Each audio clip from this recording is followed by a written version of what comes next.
পুজোর সময় দীঘায় অস্বাস্থ্যকর খাবার না, বিশেষ ব্যবস্থা প্রশাসনের। সামনেই দুর্গাপুজোয় দীঘা সমুদ্র সৈকতে কার্যত পর্যটকের ঢল নামবে, তাই এখন থেকে প্রস্তুত হয়েছে প্রশাসন।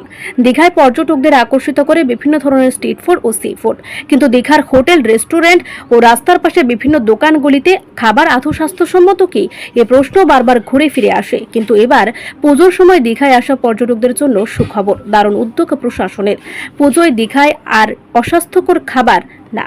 পূর্ব মেদিনীপুর তথা রাজ্যের অন্যতম জনপ্রিয় পর্যটন কেন্দ্র দীঘা, প্রতি ছুটি ও উৎসবগুলিতে পর্যটকের ঢল নামে। দীঘায় পর্যটকদের আকর্ষিত করে বিভিন্ন ধরনের সি ফুড, কিন্তু হোটেল, রেস্টুরেন্ট বা খাবার দোকানগুলিতে খাদ্যের গুণগত মান নিয়ে পর্যটকদের অভিযোগ বিস্তর। পর্যটকেরা বহুবার অভিযোগ জানিয়েছেন প্রশাসনের কাছে, তাই মাঝে মধ্যে অভিযান চালানো হয় প্রশাসনের তরফে। বাঙালির বড় উৎসব দুর্গাপুজো দোরগোড়ায়। উৎসবের মরশুমে ব্যাপক ভিড়ের সম্ভাবনা রয়েছে দীঘায়, তাই আগাম সতর্ক খাদ্য সুরক্ষা দপ্তর। দীঘার বিভিন্ন হোটেল, রেস্টুরেন্ট ও সি ফুডের দোকানগুলিতে স্বাস্থ্যবিধি মেনে খাবার পরিবেশন হচ্ছে কিনা তা নিয়ে তদারকি শুরু হয়েছে। এ বিষয়ে নন্দীগ্রাম স্বাস্থ্য জেলার খাদ্য সুরক্ষা আধিকারিক বিশ্বজিৎ মান্না জানান, খাবারের ব্যবসার সঙ্গে যুক্ত সংশ্লিষ্ট সকলকেই এর আগেও স্বাস্থ্যকর পরিবেশ বজায় রাখার বিষয়ে সতর্ক করা হয়েছে। পুজোয় বহু সংখ্যক পর্যটক দীঘায় আসেন, ফলে পুজোর সময় বিভিন্ন হোটেল, রেস্টুরেন্ট ও সি ফুডের দোকানগুলিকে স্বাস্থ্যবিধি মেনে খাবার দাবার তৈরি ও পরিবেশন করার নির্দেশ দেওয়া হয়েছে।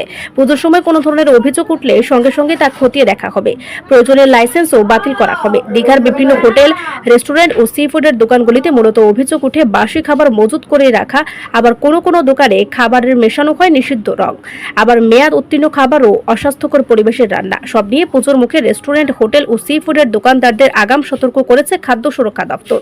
দীঘায় বেড়াতে এসে অধিকাংশ পর্যটকই ভিড় জমিয়ে থাকেন সৈকত খাবারের দোকানগুলিতে, যেখানে বিক্রি করা হয় সামুদ্রিক মাছ, চিংড়ি, কাঁকড়ার লোভনীয় সব পদ।